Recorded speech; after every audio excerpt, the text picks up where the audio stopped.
All right, can trusting AI cost you your dream home? The answer to that is unequivocally yes. We have moved into a time where we see buyers and sellers using AI as their first go-to for advice more often than we've ever seen anybody use any one specific source in the past. So what we're seeing begin to play out is that once they consult AI and then come back and start consulting the professionals, we seem to come back to earth with realistic expectations and bring the transaction or bring the parties back together. However, human nature will lean on the fact that if we do that too many times, sooner or later, somebody is not going to be able to come back together. That an egregious ask following what would otherwise be a normal situation in the closing process sometimes can create a situation where a seller and a buyer just end up so far on different pages that they can't come back together again.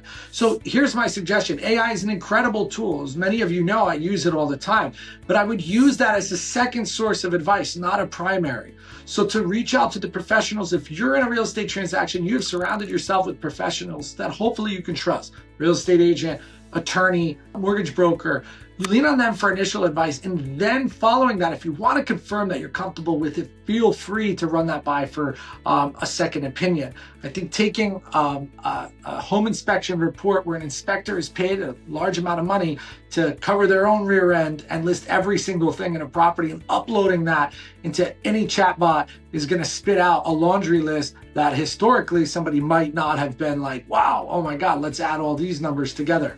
But it is creating a scenario where it's creating some uncomfortableness between buyers and sellers, and it's creating some gaps that inevitably will on occasion not be able to be bridged. And when you are in the hunt for your dream house in a market that is still a seller's market, making sure that you keep the buyer and the seller, regardless of what side of that transaction you're on, close enough and respectful enough so that you can negotiate through a challenging transaction is extremely important. So we can trust AI for secondary advice. We can trust AI to point out things that we otherwise may not see, but be cautious in making that your sole source of advice, because I have seen situations and will continue to see situations where that actually creates a problem that didn't exist before.